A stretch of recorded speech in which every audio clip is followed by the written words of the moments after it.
Hello good morning सभी लोगों को।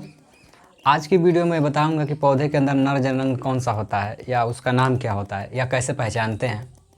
तो इस वीडियो में आज हम पूरी डिटेल में बात करेंगे कि पौधे के अंदर नर जनन क्या होता है और उसका नाम क्या होता है, कितने पार्ट में डिवाइड होता है और कहाँ पर पाया जाता है। फ्लावर के अंदर कौन सा संरचना जो हमारा होता है, जो हमारा कहलाएगा कि नर जनन अंग है, जिसे इंग्लिश में मेल रिप्रोडक्टिव ऑर्गन कहते हैं।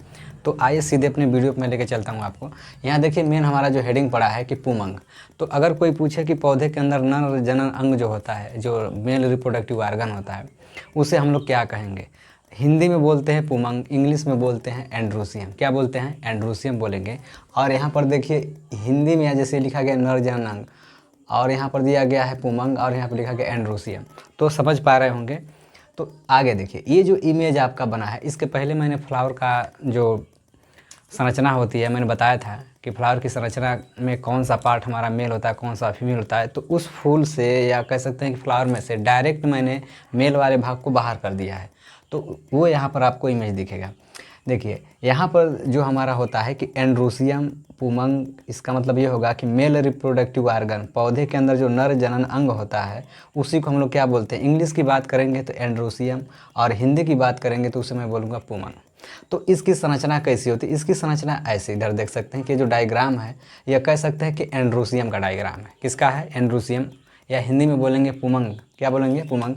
इसके देखिए 3 भाग होते हैं। कितने भाग होते हैं? 3 भाग होते हैं। जैसे यहाँ पे मैंने लिखा है पहला एंथर, दूसरा लिखा है कनेक्टिव, तीसरा मैंने लिखा है फिलामेंट। तो इस 3 भाग को मिलाएंगे तो हमारा बन जाएगा पुमंग यानी एंड्रोसियम। क्या बन जाएगा? एंड्रोसियम। या ये कह सकते हैं कि एंड्रोसियम के कितने भाग होते हैं, तो आप बताओगे कि 3 भाग होते हैं। ऊपर जो सबसे फूला हुआ पार्ट होगा उसे हम लोग बोलते हैं एंथर, और एंथर देखेंगे 2 पाली में है। अच्छा देखेंगे ये, इसे क्या बोलेंगे? इसे हम लोग पाली बोलते हैं। इसके आधार पर एंथर 2 टाइप का होता है। अगर किसी भी कह सकते हैं कि पुमंग में जो हमारा एंथर है अगर वो 1 होगा तो उसे मोनोथीकस बोलते हैं, अगर 2 होगा तो उसे डाईथीकस बोलते हैं। मतलब 1 पाली वाला होगा। जैसे इधर देखिए, जैसे मैं कह दूं यहाँ पर ये हमारा हो गया इस तरीके से, और संरचना हमारे इधर नीचे निकल के आ गई है इस तरीके से। अगर केवल 1 है तो 1 पाली वाला है, कह देंगे अगर 1 पाली है तो इसे हम लोग बोलते हैं मोनोथीकस। एक वर्ड इस्तेमाल करते हैं, मोनोथीकस बोलते हैं। क्या बोलेंगे? मोनोथीकस। अगर इसमें 2 पाली, जैसा कि यहाँ आप देख पा रहे हैं, जैसे 1 पाली यह हो गया और 1 पाली हमारा यह हो गया, ठीक है, इस तरीके से, इस तरीके से, ठीक है। यह हटाइए यहाँ से। तो यह देखिए इस तरीके से अगर होगा तो इसे हम लोग बोलेंगे कि यह हमारा डाईथीकस है। क्या होगा? डाईथीकस। तो समझ पा रहे होंगे कि एंथर के अंदर पालियां पाई जाती है, जिसे हिंदी में लोब एक मिनट भाई, इधर देखिए, इंग्लिश में लोब बोलते हैं, हिंदी में पाली बोलते हैं। तो अगर एंथर जो हमारा ऊपर फूला हुआ भाग 1 होगा तो ऐसे एंथर को हम लोग बोलेंगे मोनोथीकस। क्या बोलेंगे? मोनोथीकस बोलेंगे। अगर वह 2 होगा तो उसे हम लोग क्या बोलेंगे? उसे हम लोग बोलेंगे डाईथीकस। तो यानी ये वाली संरचना क्या है, देखिए यहाँ पर 1 यह हो गया और 1 यह हो गया, तो यहाँ पर क्या हो जाएगा? यह डाईथीकस होगा। यहाँ पर 1 है तो इसे हम लोग क्या बोलेंगे? मोनोथीकस। तो ये वाली संरचना एंथर की बात हो गई। अगर 2 होगा तो इस 2 को बीच में जोड़ने वाली जो ये लाइन है क्या होगी? जो इस बीच में जोड़ने वाली ये लाइन है, यानी यहाँ की बात करेंगे तो इस लाइन को हम लोग क्या बोलेंगे? इस लाइन को बोलते हैं हम लोग कनेक्टिव। क्या बोलते हैं? कनेक्टिव। क्या बोलेंगे? कनेक्टिव। जिसे हिंदी की बात करेंगे तो योजी बोलते हैं। जो लोग हिंदी वाले होंगे भाई ध्यान देना, उसे क्या बोलेंगे? योजी बोलेंगे। नीचे एक डंठल होगा जिससे हमारा ये जो एंथर होता है या कह सकते हैं कि हमारा जो एंड्रोसियम होता है ये फ्लावर से कनेक्ट होता है, उस संरचना को हम लोग क्या बोलते हैं? उसे बोलते हैं भाई फिलामेंट। यहाँ मैं लिखूँगा, इसे क्या बोलेंगे? फिलामेंट। क्या बोलेंगे? फिलामेंट। समझ पा रहे होंगे भाई, उसे क्या बोलेंगे? फिलामेंट। अब ये चीज़ कहाँ दिखाया गया था? तो मैंने दिखाया था कि जो हमारा फ्लावर होता है, एक मिनट, यहाँ पर मैंने इस तरीके से करके संरचना यहाँ पर दिया था।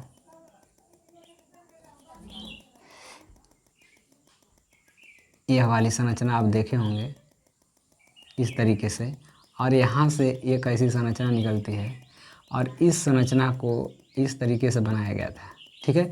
तो ये वाली जो संरचना है इसी वाली संरचना को हम लोग क्या बोलते हैं, ये वाला यहाँ पर है, इसी को हम लोग बोलते हैं फिलामेंट। यानी पूरे कह सकते हैं एंड्रोसियम को ओवरी से जोड़ने, अच्छा इसे क्या बोलेंगे भाई, ओवरी, क्या बोलेंगे ओवरी, इसे क्या बोलेंगे स्टाइल, आगे आएगा डिटेल बताएंगे, यहाँ देख लीजिए, इसे क्या बोलेंगे स्टिग्मा, क्या बोलेंगे स्टिग्मा, ठीक है स्टिग्मा।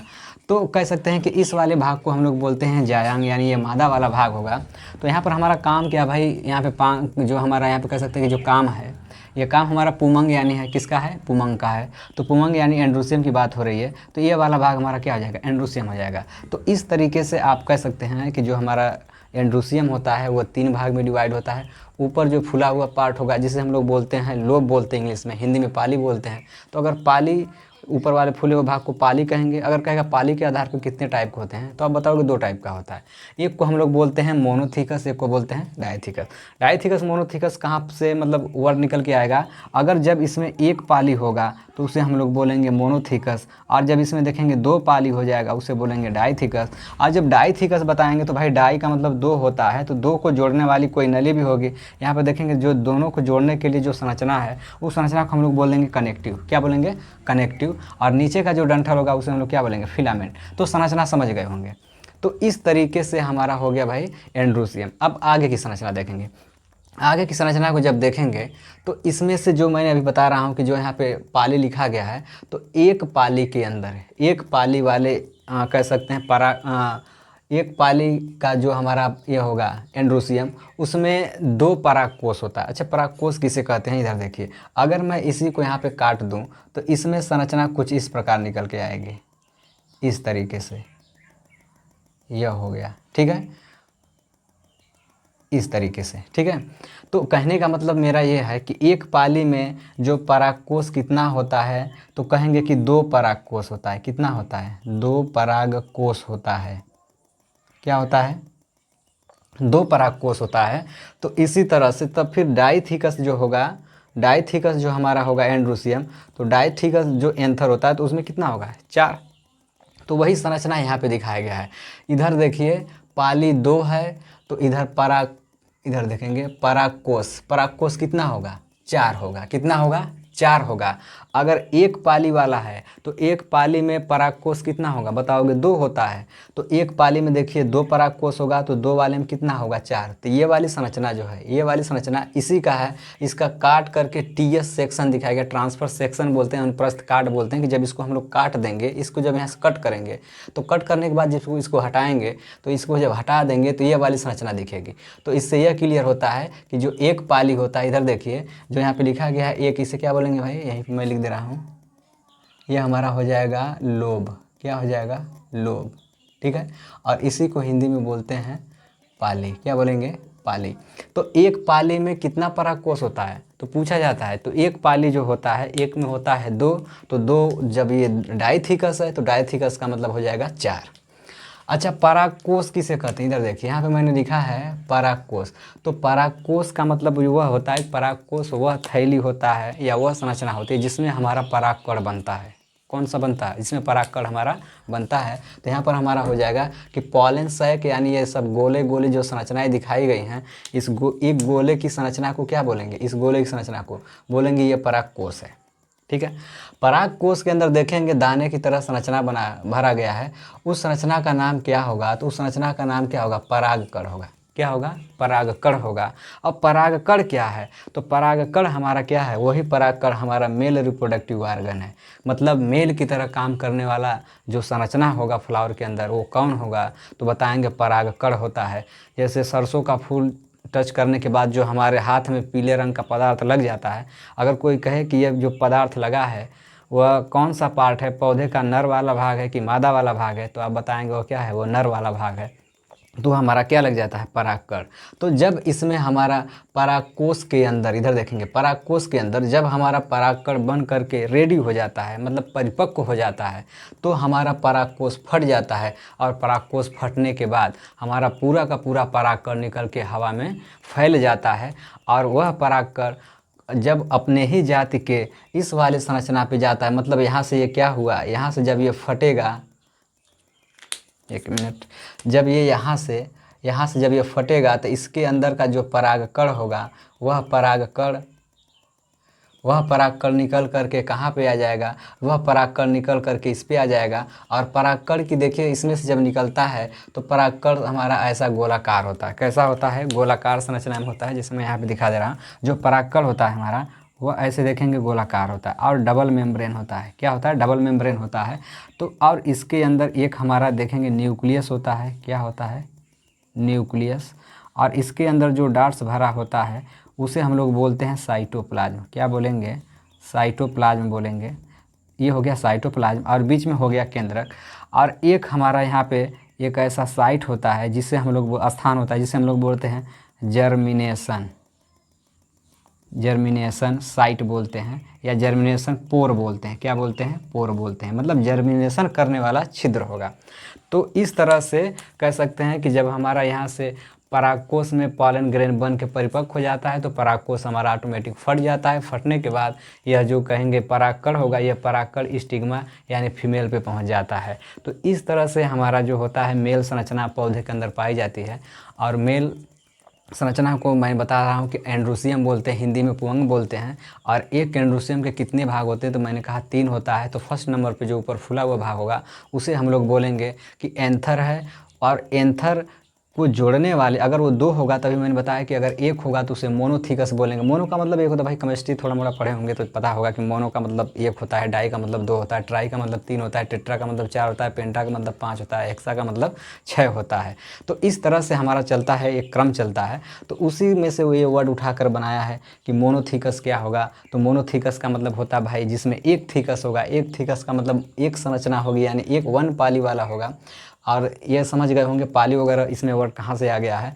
तो इसके बाद बताएंगे कि जो एक पाली है उसमें से दो निकलेंगे, 2 हमारा परागकोश होगा। तो उसमें फिर हमारी संरचना ये बन के कंप्लीट हो जाती है। और फिर ये परागकण, जैसे मैं कह दूँ कि एनिमल की बात करेंगे तो उसके जो मेल आर्गन होगा उसमें से स्पर्म निकलता है। और वह स्पर्म अगर क्या कह सकते हैं कि अंडाशय के पास पहुँचता है तो वहाँ पर फर्टिलाइज हो जाएगा। तो सेम उसी प्रकार प्रोसेस यहाँ पर होता है कि जो मेल होता है, मेल जब परिपक्व हो जाएगा इसमें से हमारा परागकण निकल करके स्टिग्मा पे आ जाएगा। और स्टिग्मा के यहाँ से इस नली को पकड़ के नीचे ओवरी में आएगा। और ओवरी के अंदर क्या होता है? तो ओवरी के अंदर कहेंगे एग होता है। क्या होता है? एग होता है। और इस एग से जब यह फ्यूज कर जाएगा, मतलब संयोग करेगा, क्या करेगा? संयोग करेगा, तो हमारा जाइगोट बन जाएगा। क्या बन जाएगा? जाइगोट बन जाएगा। और यह जाइगोट क्या करेगा? फिर आगे चल करके सीड में कन्वर्ट हो जाएगा। किस में कन्वर्ट हो जाएगा? सीड में। और यह जो हमारा होगा जाइगोट फिर से जर्मिनेशन करके एक नए पौधे का निर्माण कर देगा।